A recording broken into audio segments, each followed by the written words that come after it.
Mesdames, Messieurs, bonsoir, bienvenue sur Africa Télévision. Merci. Le débat, massacre au centre du Mali, pour parler de qui nous tue et pourquoi il nous tue, et surtout pour savoir ce qu'il faut faire pour que s'arrêtent ces massacres à jamais.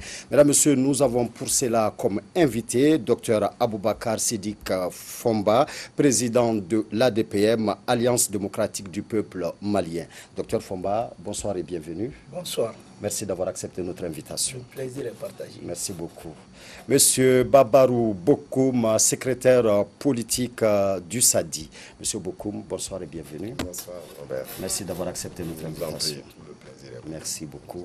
Maître Chekoumar Konaré, avocat. Maître Konaré, bonsoir et bienvenue. Bonsoir. Merci d'avoir accepté notre invitation. Merci. Et notre quatrième invité est M.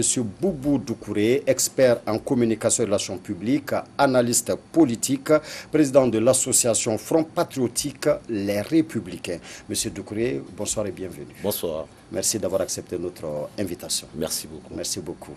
Docteur Fomba, dites-nous quels furent vos états d'âme en apprenant ces meurtres de trop encore à Sobanda, et que retenez-vous de Sobanda? Merci. Je remercie Africa Télévision. Je m'incline pieusement devant la mémoire des personnes disparues, à commencer par Kolongo, Bosagou, jusqu'à maintenant Sobanda. Et nous prions Dieu pour que leur âme repose en paix. Amen. Ce que je retiens de Sobanda, des massacres au centre, c'est d'abord la défaillance des forces étrangères qui sont au Mali. C'est la défaillance du système sécuritaire de l'État malien. C'est aussi l'imposture des forces étrangères au Mali. Et c'est l'échec patent de la France en tant que l'interlocuteur principal du Mali. Et je dirais même qu'à la suite de ça, il est même important de donner toute la responsabilité de ce qui se passe au Mali à cette France, par sa manière et par ses médias et par ses faux experts. Aujourd'hui, c'est même important d'interpeller la France pour le génocide au Mali. Cela est très important. On ne peut pas comprendre qu'après avoir signé un accord de défense avec notre peuple, notre pays, notre armée, et que tous ces massacres se font sans information, et avec la présence du G5 Sahel, de l'aménagement, même si les gens disent qu'ils ne sont pas là pour combattre, mais quand même ils sont là pour protéger la population civile, surtout les enfants.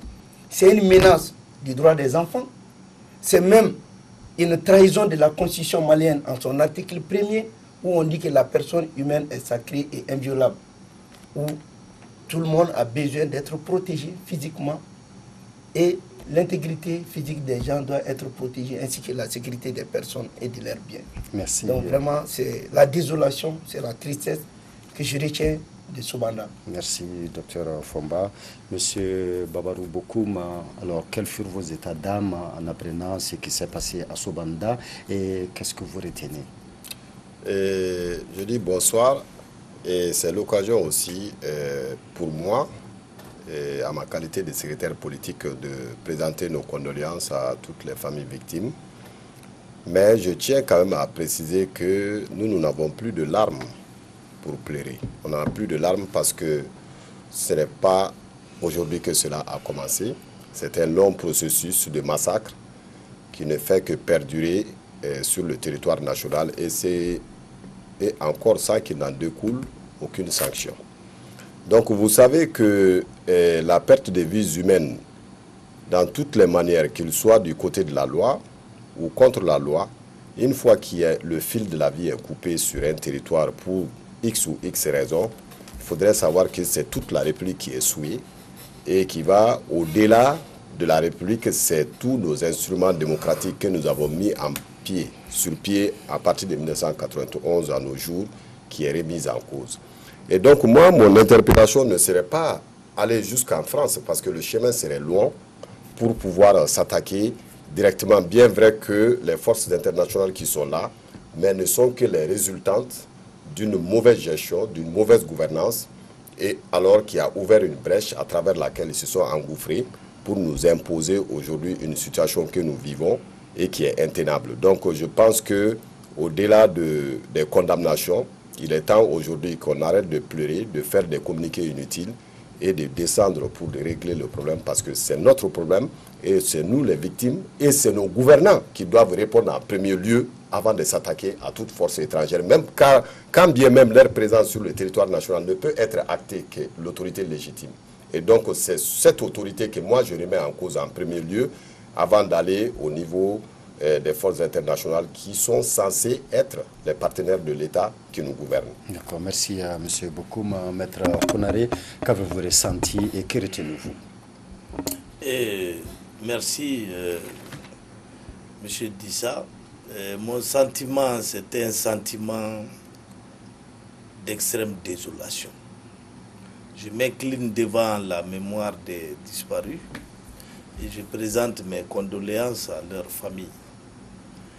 Ce n'est pas la première fois qu'un massacre d'une telle ampleur se déroule sur notre territoire. Après le nord, c'est le centre. Il y a un plan diabolique qui est en cours de déroulement dans notre pays. L'objectif immédiat des terroristes et de leurs parrains nationaux et internationaux, l'objectif immédiat, c'est d'installer, après le nord, la Chanli au centre. Un climat de terreur, un climat de psychose susceptible d'entraîner la disparition de l'État, de l'administration et de l'armée malienne du centre. Et créer une situation propice à toutes sortes de trafic d'armes, trafic de bétail, trafic de drogue, trafic d'hommes même, de migrants, etc. Donc ce climat-là fait l'affaire des terroristes à court terme. Mais à long terme, il s'agit de créer plusieurs États fédérés sur notre territoire. Le nord sera un État. Au centre, il y aura peut-être un État Dogon et un État Peul. Et au sud, il y aura un autre État. Donc c'est un processus de morcellement du territoire malien qui est en cours. Maintenant, ce morcellement est facilité par notre démission collective. Lorsque l'État malien n'arrive pas à sécuriser le centre, il ne peut s'en prendre qu'à lui-même. Lorsque l'État malien n'arrive pas à bien gouverner dans le centre, après avoir échoué au nord, il ne peut s'en prendre en premier lieu qu'à lui-même. Et aujourd'hui, nous aggravons notre sort. Nous sommes en train d'appeler la MINUSMA et les forces étrangères à prendre davantage position au centre. Et ça va créer donc une situation telle que les mouvements de l'État, le déploiement de nos forces armées et de sécurité seront bloqués par justement la présence de ces forces qui ne sont que des forces d'interposition. Et non pas des forces venues pour sécuriser le Mali. Nous aurons certainement le temps de parler de ce déploiement de nos forces armées et de sécurité au cours de ce débat. Merci Maître Konaré. Monsieur Doucouré, oui. Et vous, quand vous avez appris l'attaque de Sobanda, qu'est-ce que vous avez ressenti tout de suite et qu'est-ce que vous retenez au jour d'aujourd'hui, au mois du bilan? Je vous remercie. Cette attaque, je pense que tous les Maliens ont exactement les mêmes ressentiments. Donc, mais je pense aujourd'hui déjà, nous, au niveau du Front patriotique, nous avons décidé de nous positionner sur des solutions. Nous voulons nous positionner en apporteur de solutions.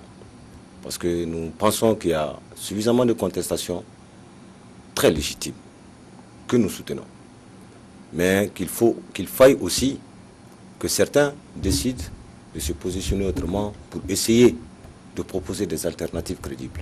Et pour parler justement des solutions, est-ce que une des solutions, en tout cas la meilleure façon quand même d'avoir la solution à ces problèmes, ne consiste-t-elle pas à au moins pouvoir identifier les assaillants? Qui sont-ils? Pourquoi jusqu'à présent on n'arrive pas à nous dire qui nous tue au centre? Comment vous pouvez comprendre cela? Est-ce que vous en savez quelque chose, M. Doucouré? Vous savez, le véritable problème du Mali aujourd'hui, au-delà de tout ce qui a été dit, qui est vrai, c'est d'abord notre division. C'est le manque de dialogue entre les Maliens. Quand vous parcourez cette région, parce que je pense que nous avons beaucoup parcouru toute cette région, il n'y a pas une seule commune du centre que nous n'avons pas fait.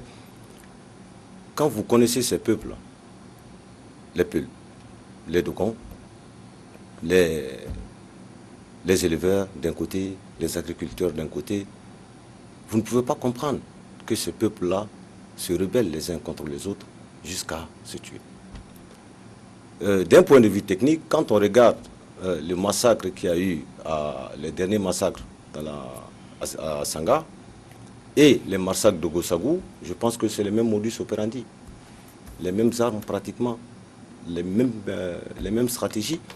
Donc, nous nous sommes posé la question, comment est-ce possible qu'un même groupe aille tuer des Peuls au nom des Dogons et que ce même groupe aille encore tuer des Dogons au nom des Peuls? Ce n'est pas possible. Je pense qu'au-delà d'abord de toute solution militaire, il faudrait d'abord réussir à instaurer un dialogue.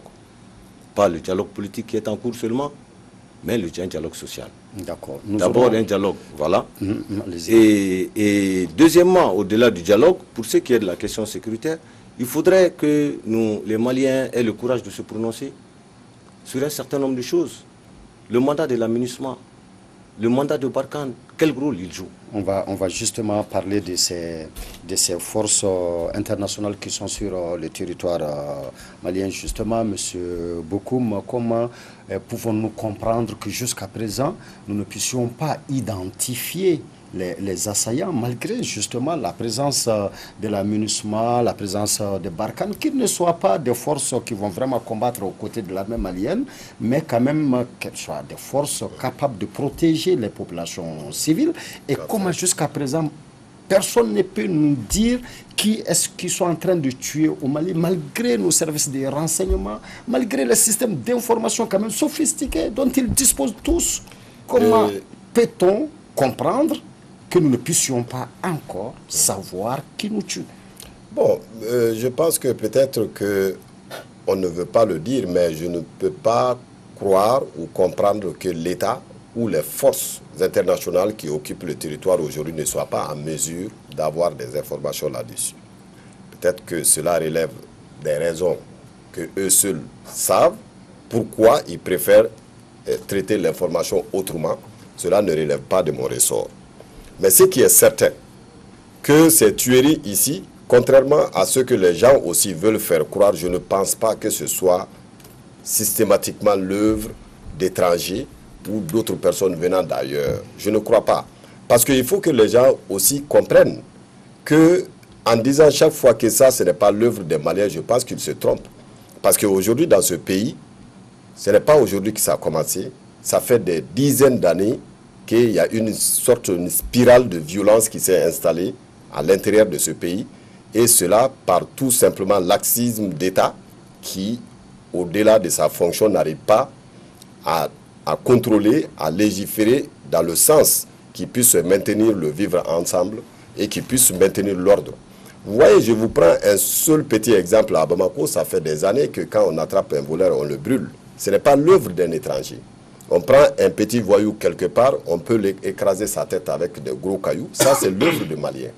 Et donc, il y avait, depuis 1994, il y avait eu les tueries à Bamba. C'était plus de centaines de morts. C'était sous la primature d'Ibrahim Bokar Keïta. En 1994, quand il était Premier ministre, c'était le même scénario.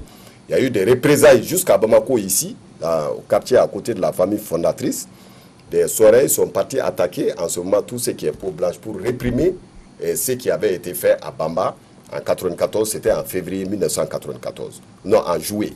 Donc, quand vous regardez toute cette évolution de la violence, vous vous rendez compte que le fait de vouloir contourner le problème autrement n'est pas la solution. Il faudrait que l'on comprenne que la violence entraîne la répression et la répression entraîne les représailles. Ça, c'est tout à fait quelque chose qui est connu et qui fait qu'au Mali, il y a eu une forme de violence qui s'est installée pendant des années et le problème aujourd'hui au centre n'est pas systématiquement, les gens sont en train de parler des conséquences de ceux qui sont morts, qui a tué qui. Mais il faudrait qu'on puisse savoir déjà pourquoi les gens sont en train de se tuer.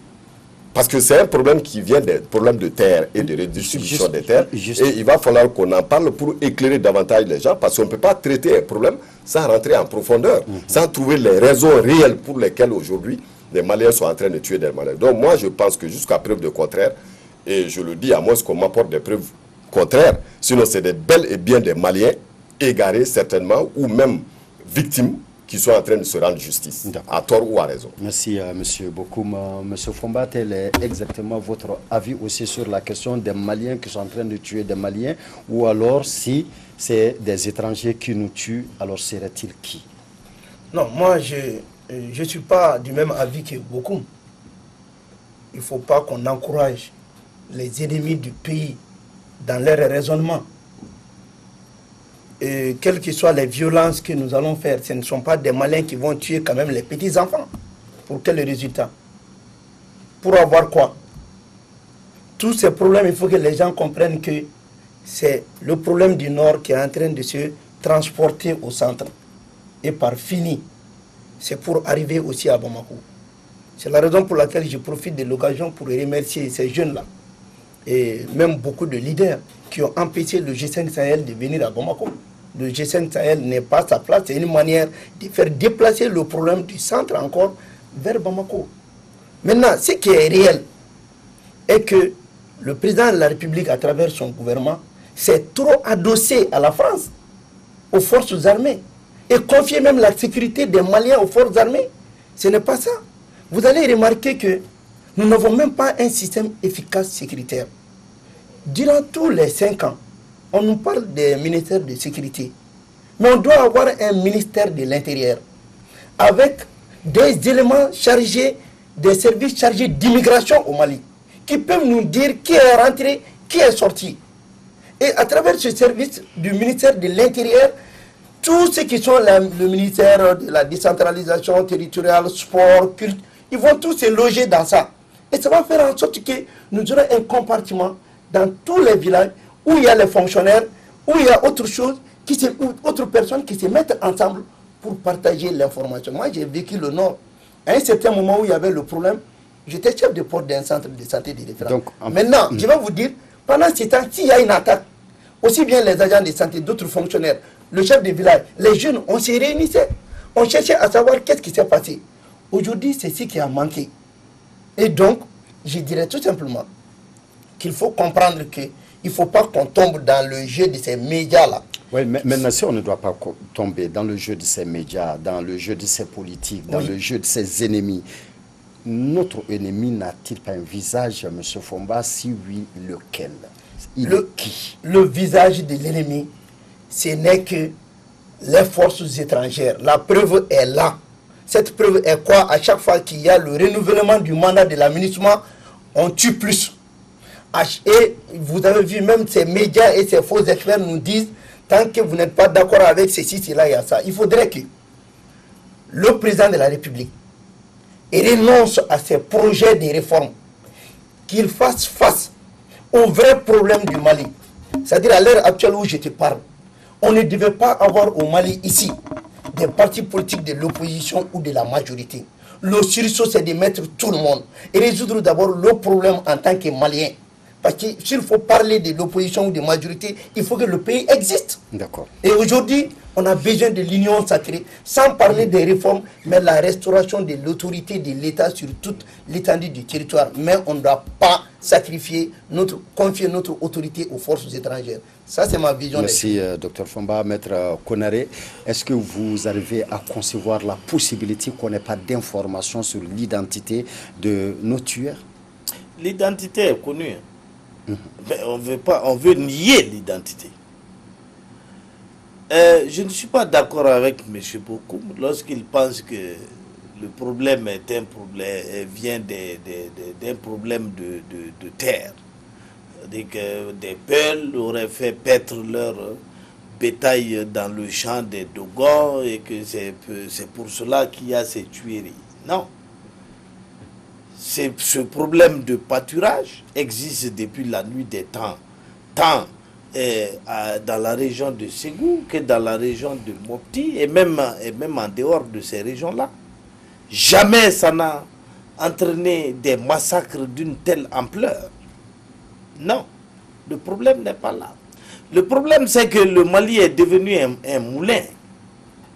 Un moulin où chacun entre et sort comme bon lui semble. Vous contrôlez quelle frontière? Kidal, la région de Kidal fait à peu près 1000 km de frontière avec l'Algérie. Donc, avec le Soudan, le Tchad. Fait à peu près 1000 km de frontière aussi avec la Mauritanie. Alors, 2000 km de frontières sont laissées ouvertes à tout venant. Des groupes terroristes venus du Moyen-Orient, venus s'installer en Libye, peuvent entrer et sortir du Mali comme bon leur semble. Si vous ne contrôlez pas ces frontières-là, vous vous fatiguerez à chercher qui est venu vous attaquer. N'importe qui peut venir vous attaquer, sortir du territoire malien sans qu'on sache d'où il vient et où il est parti. Il n'y a plus d'État dans la région de Kidal. Mais toujours et ceux qui occupent Kidal l'occupent du chef de qui? Du chef de la communauté internationale. C'est elle qui les a installés là, la SEMA et ses alliés. Le général Barrera, qui commandait l'opération Barkhane, vous a dit que la SEMA collabore avec les terroristes. L'ONU a fait un rapport pour dire que la SEMA collabore avec les terroristes. Et vous êtes encore là, en train de dire que la SEMA est un groupe d'ex-rebelles, alors que c'est un conglomérat de rebelles qui restent armés et lourdement armés. Et jusqu'à présent, Maître Konaré, la SEMA ne vous a jamais pris un terroriste pour vous le présenter. Pour dire que nous avons arrêté tel terroriste sur notre territoire, notre mission est autre que la défense du terrorisme. Mais nous n'avons toujours pas la réponse à la question. Donc la réponse à la question, c'est quoi? À qui profite le crime? Le crime profite à la SEMA et à ses parrains internationaux. Si vous voulez le visage de celui qui tue, c'est la SEMA et ses parrains internationaux alliés au groupe terroriste. D'accord, merci Maître Konaré. Mais je ne peux pas vous dire que c'est Mamadou ou c'est Bineta. D'accord, merci Maître Konaré. Monsieur Doucouré, et les forces Barkhane, la MINUSMA sont là pour nous appuyer dans la lutte contre le terrorisme. Exactement. Maître Konaré vient de nous parler en fait d'un fait, des milliers de kilomètres de frontières qui ne sont sous aucun contrôle. Alors ces forces disposent quand même des systèmes très sophistiqués d'information. L'une de leurs missions quand même, c'est la protection des populations civiles. Si elles n'arrivent pas à présent alors à faire face à cela, à cette mission, alors comment comprenez-vous finalement la suite de leur mission chez nous? Qu'y font-elles finalement chez nous? Ce que je comprends de la suite de leur mission, c'est le ressentiment des Maliens et ce que nous avons déclaré au niveau du Front patriotique et que nous sommes aussi allés porter devant l'Assemblée nationale, c'est déjà pour l'aménagement qui a un rôle de protection de nos populations civiles. Nous avons demandé la révision du mandat de l'aménagement. Pour être très clair, nous ne demandons pas de mettre l'aménagement dehors, mais de revoir le contenu. Qu'il s'assume sur le terrain, mais la sécurité d'un État ne peut pas être sous-traitée en aucune manière. En aucune manière. La première des choses, c'est de rétablir nos forces de l'ordre de sécurité dans leurs droits. C'est redéployer nos forces de défense et de sécurité sur l'ensemble du territoire. L'armée a un rôle, c'est de sécuriser nos frontières. La garde républicaine, c'est de sécuriser en partie nos institutions. Mais la gendarmerie, la police sont sur le terrain. La police en zone urbaine et la gendarmerie en zone périurbaine et dans nos communes rurales. Il faudrait renforcer cette gendarmerie-là pour lui donner beaucoup plus de présence. Mais ça va au-delà de ça. Parce qu'il y a un autre fait. C'est qu'aujourd'hui, la confiance, elle est brisée. La confiance, elle est brisée entre nos populations et nos forces de l'ordre. Cela est dommage. Il faudrait rétablir cette confiance. Et cette confiance ne peut se rétablir que quand la hiérarchie militaire s'assumera pour vraiment mettre tout le monde au pas. D'abord, mettre nos forces de l'ordre dans leurs droits, parce que ce n'est pas évident, mais aussi de les accompagner et que nos commandants de zone donnent le bon exemple. C'est très simple. Comment vous pouvez comprendre que dans un camp militaire, en zone de guerre, que nos militaires, on les retrouve dans les rues, en train de boire du thé, en tapette, les armes, là, toutes les attaques ont lieu la nuit, parfois ils ne sont pas dans les camps. Heureusement que cette nouvelle équipe, le nouveau ministre de la Défense, en a pris la mesure et a commencé à sévir. Cela est extrêmement important. Ça, c'est la première des choses. La deuxième des choses, c'est que si on dit de revoir le mandat de l'aménagement, c'est non seulement de revoir l'effectif pléthorique, mais de réaffecter cette ressource-là au G5 Sahel. Parce que, faute de ressources, aujourd'hui, le G5 Sahel se retrouve dans nos quartiers parce qu'ils n'ont pas les moyens de se réinstaller. Aussi que le G5 Sahel a été créé, il y a la communauté internationale, mais que nos États s'assument. Que nos États s'assument pleinement en leur donnant les moyens. Parce que je fais plus confiance au G5 Sahel qu'à l'aménagement. Parce que le G5 Sahel, c'est une force conjointe sous-régionale où chacun a intérêt à s'impliquer pour défendre ses propres frontières.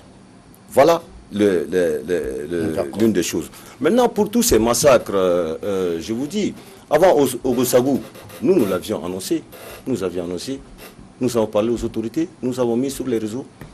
Avant Djoura, nous l'avions annoncé. Avant Sumpi, avant l'attaque de Tonka, nous l'avons annoncé.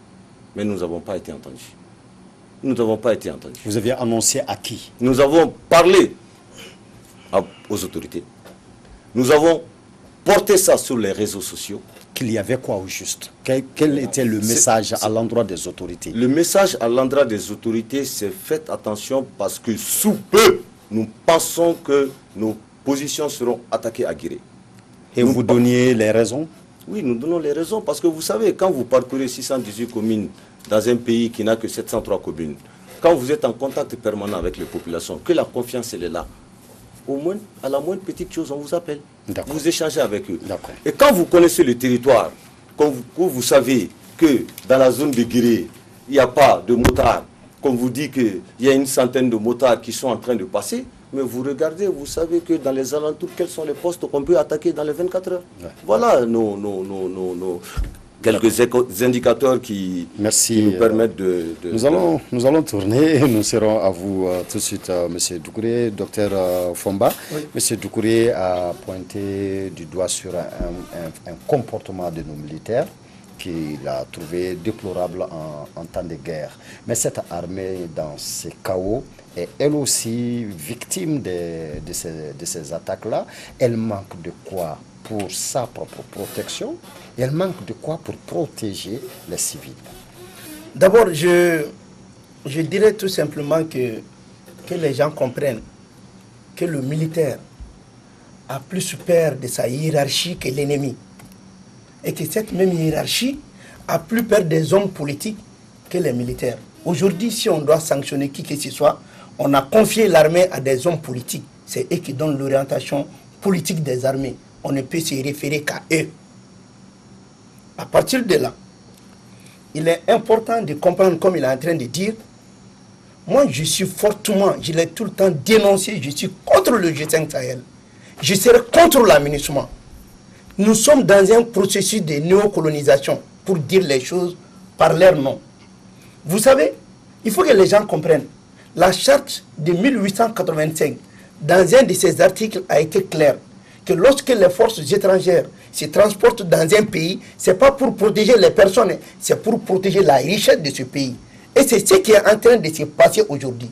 On est en train de nous faire endormir au centre, pendant qu'au nord, ils sont en train d'exploiter les ressources minières du Mali. Cela est très clair. Donc l'armée, en définitive, je vous dis, manque de notre armée est prise dans le piège d'un accord de défense militaire que le Mali a signé avec la France. C'est pour cela que je vous dis que la responsabilité de la France est totale. On ne peut pas avoir sur un territoire souverain d'autres militaires avec un accord de défense que Moribo a refusé, que Moussa a refusé, qu'Alpha Omar Konaré a refusé qu'on signe à notre moment. La France a la mobilité totale sur tout le territoire malien, pendant que nos forces armées et de sécurité n'ont pas cette mobilité. Donc, une armée qui s'adosse à une autre armée étrangère, vous voulez que les hommes fassent quoi? Il faut que les hommes politiques, qui sont nous, s'assument pour donner notre intégrité territoriale, notre responsabilité à notre armée. Je vous dis aujourd'hui, c'est cette même France qui est en train de tout canaliser. Si les gens ne comprennent pas, nous sommes sous embargo. Le Mali ne peut pas acheter d'armes. C'est clair. Pourquoi on veut cacher cette vérité? Et quand on veut commencer de commander des arguments, il faut passer par Bouyoya, il faut passer par X ou Y pour pouvoir le faire. Pourquoi? Pendant que la France a tellement d'aéronefs sur notre sous-sol ici, ils ne donnent pas d'informations à notre armée, ils ont leur mobilité. S'ils veulent aujourd'hui, ils peuvent prendre le président de la République, personne ne peut parler. C'est pour cela. J'ai dit au président de la République, sa plus grosse erreur, c'est de ne pas être Ibeka de 94. À un moment où il a dit à Alpha Omar Konaré de ne pas rejoindre Jacques Chirac à Dakar. Mais lui-même, il a rejoint Macron à Gao. Je me suis dit, est-ce que c'est la même personne qu'on connaît aujourd'hui? Et le conseil que j'ai dit au président, c'est de se confier à son peuple, aux Maliens, de compter sur nous. On peut résoudre ce problème, mais pas sur ces gens-là. Ils ont leur plan, ils veulent diviser le Mali, ils veulent finir avec nous. Et il est temps, ce sursaut-là, c'est à lui d'abord de renoncer à ses projets de révision et autres, et de faire face à la réalité du Mali pour qu'on se donne la main une bonne fois pour toutes. D'accord, merci Dr Fomba. Monsieur Babarou Bokoum, notre armée souffrirait-elle donc des problèmes d'organisation, de morale au sein des troupes? Moi, je reviens toujours sur une position très claire, très tranchée, parce que vous avez dit que vous n'êtes pas d'accord avec moi, c'est tout à fait normal. Et cela ne pose aucun problème, parce que en voulant accuser systématiquement les forces étrangères, vous mettez un peu à l'abri le pouvoir qui traite avec eux. C'est mon inquiétude. Et donc, en faisant cela, vous faites la démarche à employer, fait comme si moi je suis là pour soutenir la force étrangère. Ce serait mal comprendre la démarche du SADI, la raison même pour laquelle ce parti existe. C'est un parti anti-impérialiste, profondément anti-impérialiste. Donc, et cette lutte, nous avons été, depuis 2012, à décrier, à demander aux Maliens de ne pas accepter une intervention étrangère sur le sol. Et donc, il y avait pas mal de gens. Maintenant, le truc, c'est que ce n'est pas la SEMA. Je suis désolé, ce n'est pas la SEMA qui est en train de tuer au centre du Mali. Quand vous dites que ceux qui les ont installés à Kidal, que c'est bien la force étrangère qui les ont installés à Kidal, mais c'est cette même force étrangère, quand elle dénonce la SEMA, vous appropriez de cela pour dire qu'ils ont dit que la SEMA fréquente des terroristes et tout ça. Mais lorsqu'ils dénoncent autre chose, quand ça n'arrange pas, on n'en parle pas. Moi, mon problème n'est pas les forces étrangères, parce que cela, on est clair, il faut qu'ils quittent le territoire. Mais comment peut-on faire quitter une force étrangère sur le territoire? C'est avec un seul instrument, le pouvoir et son peuple. Et donc aujourd'hui, si le pouvoir est dans l'incapacité de comprendre ce mouvement qui est en marche, de comprendre, de pouvoir s'approprier cette démarche qui consiste tout simplement à faire retourner la souveraineté au niveau du peuple, et continue sa démarche solitaire en continuant de traiter et de soutenir cette force et même de l'implanter davantage à partir de chaque fois à Paris, avant les Nations Unies pour aller soutenir le mandat du peuple. Le mandat qui est censé être appliqué ici au Mali. Et ce peuple-là compte beaucoup sur son armée. Le peuple compte sur son armée. Et cette armée-là même est victime de toutes cette ces attaques. Armée, et elle manque de quoi cette armée pour se défendre et pour défendre les populations. Cette armée, je vous ai dit que tout est lié. Vous avez un système étatique, est un ensemble de systèmes qui quittent du haut jusqu'au bas de l'échelle. Alors vous ne pouvez pas avoir une bonne armée lorsque vous avez un État, disons un pays qui n'a pas d'État. En réalité, ce pays manque d'État. Il n'y a pas de structure qui aurait dû les vraies structures qui répondent aux normes étatiques n'existent plus au Mali. Donc ce qui pose des problèmes sur le terrain, sur la façon d'organiser, sur la façon de se déployer. Vous avez parlé d'être alerté, il a raison. Parce que vous savez, l'attaque qui s'est déroulée à Boura, vers Yorosso, le député élu de Nyono, Amadou Araba, député Sadi, a eu l'information. Il a appelé le ministre de la Sécurité intérieure, le général, aller lui rencontrer en personne, lui poser le problème. Et il y avait 12 ou 15 gendarmes à ce poste-là qui ne disposent pas de moyens pour se déplacer. Il a été sur le terrain pour aller constater, pour dire qu'on a dit qu'on va attaquer ici vendredi prochain. Prenez les dispositions. Au moins, faites en sorte qu'il soit sécurisé ou renforcer la zone pour avoir des moyens de dissuasion pour sauver des vies. Ça n'a pas été fait. L'attaque a eu lieu avec les mêmes types d'informations, les mêmes procédures qu'on avait données au ministre. Et je le dis ici sur les antennes, s'il le conteste, nous sommes en plein droit de sortir les échanges qu'il y a eu entre nous, parce que ce ne sont pas des échanges privés, c'est avec le secrétaire à l'information du parti. Et moi, en tant que secrétaire politique du parti, j'ai le plein droit de parler de cela parce que c'est une affaire publique. Donc nous pensons que à tout ceci se rajoute ce dysfonctionnement de l'État qui fait qu'aujourd'hui on accuse systématiquement l'État et les militaires sur le terrain, qui d'ailleurs ne revoient plus la raison de se battre pour cet État-là. Quand nous revenons chaque fois, on vous dit qu'il faut éviter d'aller vous mettre sur le terrain des forces impérialistes systématiquement sans régler le problème interne, parce que toute force impérialiste a ses balais à l'intérieur. Et ces balais qui sont là aujourd'hui, c'est eux qui tiennent lieu du pouvoir. Si le peuple malien, au lieu de s'assassiner, de se tuer de gauche à droite, aurait dû aujourd'hui, au-delà de tous les regroupements isolés, de se retrouver pour changer la gouvernance de ce pays et mettre un type d'État, un État démocratique qui a un devoir de redevabilité envers son peuple. Et c'est le seul moyen aujourd'hui de pouvoir sortir de la situation. Mais en la circonstance, à chaque fois qu'il y a un problème, que les gens essayent de jeter des responsabilités sur les uns et les autres, on a limogé combien de généraux, combien d'officiers, combien de gens ont été radiés de l'armée pour des raisons qu'on dise, raisons d'indiscipline, d'incompétence, machin. Mais ce n'est pas cela. L'incompétence est au sommet de l'État. Nous disposons d'un président normal qui ne peut pas gouverner un État anormal. Donc, Ibrahim Boubacar Keïta aurait pu être le président d'un État normal. Il tient des discours qui peuvent être traduits par un État structuré.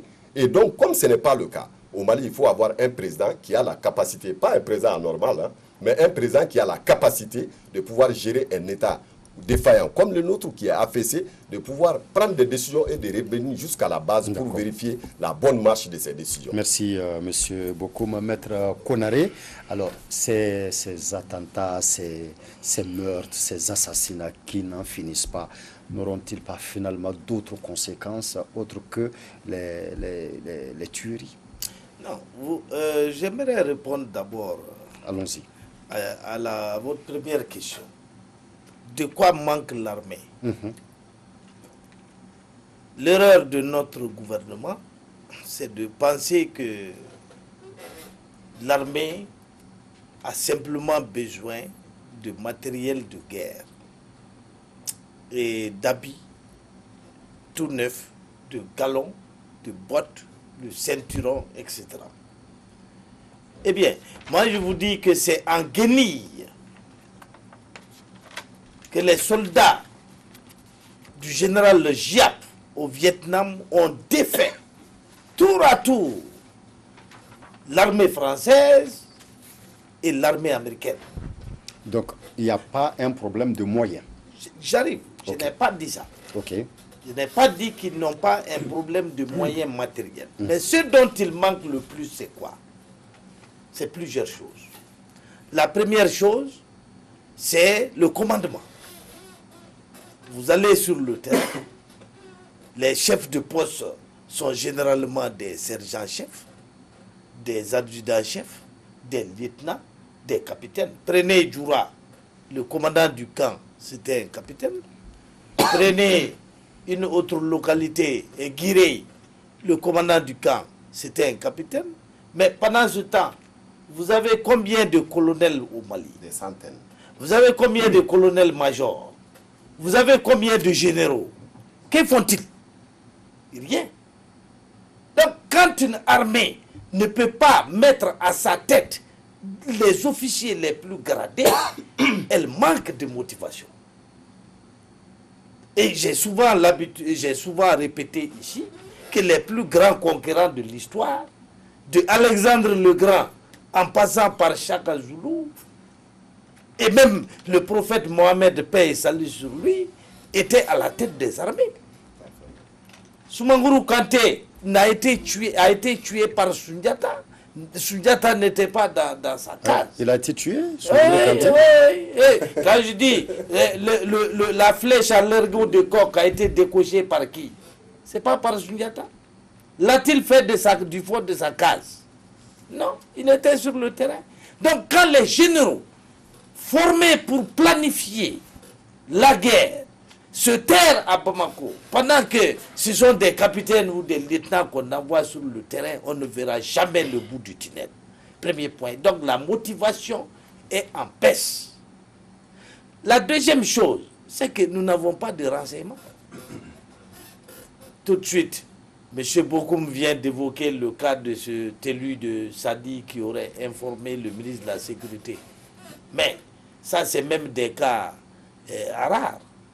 Normalement, c'est l'armée qui devrait être présente sur place, les forces de sécurité qui devraient être présentes sur place, en symbiose avec la population pour dénoncer l'arrivée des étrangers. Mais justement, le problème, c'est que notre armée, notre administration sont plutôt connues dans les localités du centre et du nord par leur système de répression, leur système de commandement déconnecté des réalités locales. Mais parlant des renseignements, les forces étrangères sur le territoire ne peuvent pas nous aider en la matière? Mais j'arrive. Les petits renseignements que nous avons là, la collaboration avec les forces étrangères est justement de nature à faire en sorte que notre armée soit poreuse. Tous les renseignements qu'on a filent aussitôt dans les oreilles des terroristes. Puisque ces terroristes sont en lien avec l'international. Comment pouvez-vous expliquer que ces terroristes-là soient reçus à l'ONU? La SEMA a été reçue à l'ONU. Oui, mais pas en tant que groupe terroriste. Oui, mais en tant que quoi? En tant que quoi? Indépendantiste. Est-ce qu'on doit recevoir un groupe indépendantiste à l'ONU? Non. C'est du mépris pour notre peuple. L'ONU. Alors, donc, quand ils ont été reçus à l'ONU, ils ont donné du crédit à l'idée selon laquelle le Mali ne mérite pas qu'on lui vende des armes. Que le Mali n'a pas une véritable armée. Écoutez bien, mais un groupe armé doté d'une mission régalienne. C'est-à-dire que notre armée est mise au niveau international, est traitée de la même manière qu'un groupe armé, mais un groupe armé exerçant une mission étatique. D'accord. Et c'est pour cette raison qu'on ne lui donne pas des armes. C'est pour cette raison que les petits avions dont on nous parle là ne sont pas équipés de moyens de guerre. Simplement parce qu'on pense que notre armée n'est qu'un groupe armé. D'accord, merci. À l'international, voilà ce qu'il y a et nous vivons sous embargo. D'accord. Merci, voilà. Merci Maître Konaré. Monsieur Doucouré, vous qui êtes complètement, mais vraiment dans les solutions, est-ce que, quel crédit accordez-vous alors à cet élan aujourd'hui, à cette voix qui s'élève de plus en plus, qui demande une synergie d'action entre les fêtières de grandes ethnies, telles que Tabital, Poulakou et Djina Dogon, une synergie d'action pour lutter davantage contre ces massacres, en tout cas pour sensibiliser les populations du centre qu'elles ne sont pas ennemies les unes des autres? Déjà, je vais rebondir rapidement sur ce qu'ont dit les uns et les autres sur la responsabilité de notre armée. Vous savez, j'ai travaillé 4 ans sur le terrain avec ces hommes, surtout le cordon central. Ces hommes, malgré tout le déficit de moyens, aujourd'hui il y a beaucoup d'efforts qui sont faits. Nous sommes des hommes de terrain, nous le savions. Il y a 4 ans, quand on partait, nous avons beaucoup communiqué pour dénoncer un certain nombre de choses. Et aujourd'hui, il y a des choses qui sont en train d'être faites. Si vous êtes sur le terrain, vous vous rendrez compte, aujourd'hui, ils ont des casques lourds, ils ont des véhicules, ils sont équipés de radios, il y a beaucoup de choses qui manquent. Mais vous savez, je pense que nous devons avoir la responsabilité de voir le problème du Mali en entier. Et ce serait dommage de penser que tous les problèmes du Mali sont de ce régime. Ça aussi, je pense que c'est une erreur que nous ne devrons pas commettre. Parce que nos problèmes ont commencé depuis longtemps. Le problème de l'armée, par exemple, c'est au pacte national, en 1994, qu'il a été décidé de procéder à un retrait progressif de nos forces armées et de sécurité des régions du Nord Mali. C'est écrit noir sur blanc dans le pacte national. Et le Mali a pris un engagement sur ça. Ça, c'est le premier point. Le deuxième point aussi, c'est qu'il parlait tout à l'heure de la CMA. Nous avons échangé avec tout le monde. Nous avons échangé avec les communautés, nous avons échangé avec les groupes armés, nous avons échangé avec la CMA. Nous avons eu une bonne rencontre avec la CMA, avec le président, et nous savons le ressentiment de ces gens. Mais quand on veut construire un pays ne peut pas se construire sur du mensonge. Ce n'est pas possible. Depuis que les rébellions ont commencé au Mali, tous les engagements que l'État malien a pris n'ont jamais été effectifs. Jamais. Nous commençons par la démobilisation. Nous commençons par signer un accord, ils acceptent. Nous allons à la démobilisation, ils acceptent. Nous allons au désarmement, ils acceptent. À partir de là, il y a un problème. À partir de la réinsertion, même si la réinsertion elle est faite, vous le savez, tout comme moi, c'est ceux qui sont à Bamako, ceux qui ont des relations à Bamako, ceux qui ont des contacts qui sont intégrés. Les véritables combattants ne sont pas intégrés. Ceux qui ont besoin d'emploi dans ce grand nord ne sont pas intégrés. Et au-delà de l'intégration aussi, maintenant ça fait que la confiance elle s'est brisée. Elle s'est vraiment brisée. C'est pourquoi lors des négociations déjà à Alger, bien avant la signature de l'accord, le porte-parole du MNLA l'a dit, c'est beaucoup plus un problème de révision constitutionnelle qu'un problème de sécurité et de défense nationale. Parce qu'ils n'ont pas confiance à l'État central, parce que la décentralisation qu'on leur a toujours promis n'a jamais été faite. Donc, ils ont exigé à ce que cette décentralisation se matérialise dans la Constitution. Nous avons échangé avec eux, nous avons été très clairs avec M. Sidat. Nous leur avons dit, le Mali n'est pas prêt pour une révision constitutionnelle. Il faut que cela soit clair. Tant que nos forces de défense et de sécurité, tant que l'administration malienne n'est pas déployée sur l'ensemble du territoire. Alors, ils disent qu'ils n'ont pas confiance. De vous... Bon, je vais juste terminer. Je vais terminer. Vous, étant dans les solutions, que préconisez-vous, mais vraiment pour qu'il n'y ait plus de massacres, si possible. Vraiment. La première des choses, comme je vous l'ai dit, il faut que les Maliens se parlent. Tous les Maliens ont exactement les mêmes préoccupations. Aujourd'hui, l'ensemble des Maliens, tous ceux avec lesquels nous avons discuté, ont dégagé 2 grandes priorités. Dans les 90%. D'abord la sécurité et le dialogue. Pas le dialogue seulement politique, le dialogue social, le dialogue intra- et intercommunautaire. Je vous donne un exemple. Quand les Donzo vont discuter entre eux, ils diront, voilà nos valeurs, voilà nos principes, voilà notre groupement, voilà où nous sommes situés, voilà comment nous voulons travailler avec l'État, voilà ce qui nous dérange. En ce moment, ils pourront dire, ceux qui tuent ne sont pas de nous. Voilà comment nous pouvons faire pour les mettre de côté. Chacun va discuter et nous allons nous asseoir, échanger, parce que la solution, elle n'est que malienne. Si la solution, elle était seulement politique, qu'elle devait venir de Bamako, on aurait réussi depuis 1991 Mais c'est parce que ceux qui nous gouvernent ne sont pas imprégnés des vraies préoccupations du peuple. Et ça, c'est encore extrêmement dommage. Je vous donne un exemple pour dire que pour moi, il n'y a pas de solution au Mali, il n'y a que le dialogue. Je vous donne un exemple. Rapidement, il parlait du G5 Sahel tout à l'heure. Le pays a failli s'enflammer il y a quelques jours à cause de cela. Mais qu'est-ce qui a réglé le problème? Ce n'est que le dialogue. C'est moi qui ai mené justement ces négociations. Nous sommes allés, nous avons échangé avec le cabinet du Premier ministre. Nous leur avons dit, voilà les inquiétudes et voilà ce qu'il faut faire. Quand on a discuté on allait discuter avec les jeunes, nous sommes allés, parce qu'il y a 14 jeunes qui avaient été arrêtés, nous avons discuté avec les forces de l'ordre, nous avons été au commissariat, le directeur national de la police, adjoint de la police était là, le directeur régional était là, le commissaire du 4e, le commissaire du 15e était là.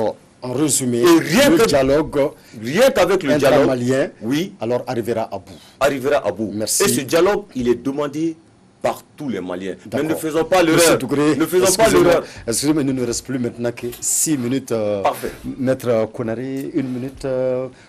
Est-ce que le pire est encore à craindre? Si oui, comment l'éviter? Je vous ai dit au départ qu'un plan diabolique de morcellement du territoire est en cours. L'objectif, c'est de faire s'aimer la psychose. Et cette psychose, quand on en parle, ça veut dire qu'il faut encore prévoir des massacres. La solution, à mon avis, c'est de revenir sur cet accord de paix que le Mali a signé avec les groupes armés, lesquels contrôlent le Nord. Tant que le Nord reste ouvert aux entrées, aux sorties de tous les terroristes du monde entier, vous n'aurez pas la sécurité au centre et vous n'aurez pas la sécurité au sud. Donc, le problème vient du nord. Il n'y a pas de frontière étanche entre le nord et le centre. Et donc, tant que le problème du nord n'est pas réglé, le problème du centre ira s'aggravant et il va rejoindre Bamako un jour. Merci. Si vous voyez que des gens disent que notre armée n'est pas en conflit avec la SEMA, donc tout va pour le mieux dans le meilleur des mondes, c'est simplement parce que la SEMA ne prélève pas de tribus sur des Bamakois. C'est parce que la SEMA ne contrôle pas de quartier de Bamako. Mais nos concitoyens qui vivent sous le joug de la SEMA au nord, qu'en faites-vous? Alors la SEMA est alliée aux terroristes. Ils entrent, ils sortent, ils massacrent au centre et ils vont finir par massacrer à Bamako. Et c'est comme ça que la spirale s'étend. Il faut sortir de cet accord, réorganiser notre armée et demander aux forces internationales de choisir leur camp. Si elles sont là pour une interposition, qu'elles s'en aillent. Si elles sont là pour aider l'État malien, qu'elles restent et qu'elles combattent. Merci. Si elles sont là pour prendre du café, qu'elles s'en aillent. La porte est ouverte. D'accord, merci Maître Konaré. Docteur Fomba, 1 minute. Ouais, 1 minute, je dirais tout simplement à la France de respecter le peuple malien. Ils ne nous ont pas respectés en 2011, comme l'a dit Maître. En 2011, ils ont discuté avec ces groupes armés au Quai d'Orsay, quand ATT était au pouvoir, sans en informer le président de la République. Il faut que le peuple, la France, apprenne à nous respecter. Et ce que je dirais, il faut que le président de la République renonce à ces réformes-là. Ça fait plusieurs fois, quand il parle de réformes, il voit que tout le monde est adossé à lui. On doit construire le Mali d'abord, mais pas sur des réformes commanditées par les forces armées et la France. Nous ne sommes pas là pour changer notre constitution, pour appliquer un accord. Et je dirais au président de la République d'instaurer un dialogue. Pas le dialogue politique de leur accord de gouvernance insultante pour le Mali, mais un dialogue digne de ce nom, qui va faire en sorte que nous allons discuter avec Yad et avec le clan de Koufa. Ce ne sont pas des terroristes, c'est des terroristes français. Ils sont en train de se servir d'eux pour créer le problème. Dès que le Mali va négocier avec Yad, avec Koufa, on n'aura plus de problème au MNLA. Parce que le MNLA n'est qu'une force vide. Ce n'est qu'une mascarade de la France là-bas pour essayer pour vraiment diviser notre pays. D'accord. Nous disons seulement au président de compter sur le Mali.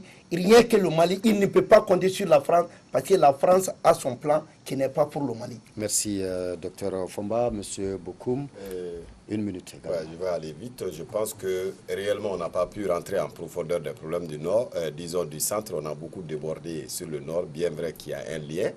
Mais je pense que ce n'est pas la SEMA qui tient les populations sous le joug. C'est l'État malien qui tient son peuple sous le joug à travers son incapacité à régler les problèmes du quotidien des Maliens. Les problèmes du Nord, du centre, sont les résultantes d'une mauvaise gouvernance et d'une mauvaise gestion. J'ai voulu dire que le problème du centre est lié au problème des terres. Maître a dit non. Mais j'aimerais que vous compreniez que toute communauté humaine, tout conflit d'une communauté humaine, du départ à la fin, est lié à deux éléments, les terres et les ressources. Le contrôle des terres et des ressources ont toujours été les facteurs de confrontation entre les ethnies, mais que c'est cette même démarche qui fait que nous sommes occupés par des forces étrangères qui veulent également uniquement le contrôle des terres et des ressources. Donc moi je pense aujourd'hui que cette SEMA dont vous parlez est plus responsable que l'État que nous disposons, parce qu'au moins eux ils savent où ils vont, ils savent ce qu'ils veulent. Et par rapport à tout ce que vous avez vu, le pacte national il est là. C'est à partir de l'accord de Tamaracet signé le 6 janvier que l'État malien a commencé à s'affaisser. Et donc les conséquences sont données, ce que nous connaissons aujourd'hui. C'est un État incapable de rendre la justice. Et tous ceux qui doivent là-bas régler les problèmes, les litiges fonciers et les litiges sur le contrôle des ressources sont devenus ceux-là qui rançonnent le peuple malien. Ce sont les juges, les gendarmes et tout ça qui sont dans les localités internes. Et cela a créé une situation de violence. Et cette violence a engendré la répression. Et aujourd'hui, on est à l'étape de représailles. Et seule l'union des gens pour changer ce système peut régler le problème du Mali. D'accord, merci monsieur Bokoum. Mesdames, messieurs, je vous rappelle que vous suiviez l'émission politique, le débat d'Africable Télévision sur le thème les massacres au centre avec Dr Aboubakar Siddiq Fomba, président de l'Alliance démocratique du peuple malien. Monsieur Babarou Bokoum, secrétaire politique du parti Sadi, Maître Chekoumar Konaré, avocat, et Monsieur Boubou Doukouré, expert en communication et relations publiques, analyste politique, président de l'association Front Patriotique Les Républicains. Pour ma part, ce fut un grand plaisir. Nous nous donnons rendez-vous dimanche prochain pour un autre numéro de Politique, les débats. D'ici là, mesdames, messieurs, portez-vous bien et nous vous laissons en compagnie des programmes d'Africa Télévision. Bon week-end et bon début de semaine. Merci.